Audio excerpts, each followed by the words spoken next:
I've been strongly opposed to state aid, but I've always said, I think the bailout that bothers me, and I've defined that as being, where a government gives assistance to a failed or failing airline. I think if the airline has failed, it should be allowed to disappear. If it's failing, it should be allowed to fail. That's not the case this time round. I think there are many good, solid airlines who are in good,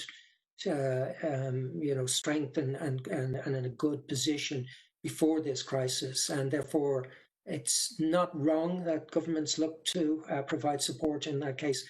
There are some exceptions to that. Alitalia is the one that obviously comes to mind. Alitalia was a failed airline well before the outbreak of coronavirus, and will fail again in the future. No amount of state aid is going to see Alitalia restructure the way it needs to. And that's not a criticism, because to be honest with you, it goes back to what I talked about airports. They're almost incentivized not to, because they know they're going to get money when they need it. So, why go through the pain of restructuring if you don't have to, if you know that there's somebody there who's just going to give you a shed load of money every time you require it. And that's what history tells you.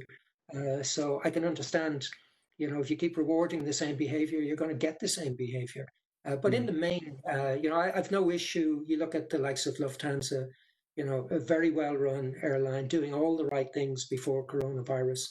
It's in a challenging position through no fault of their own.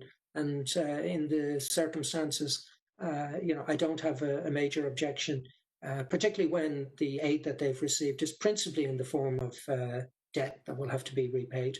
And where the government has taken a stake in the airline, the incentive is to, as quickly as possible, get the government out of the airline's ownership. So, I think that's probably, a fair result given the circumstances we find ourselves in.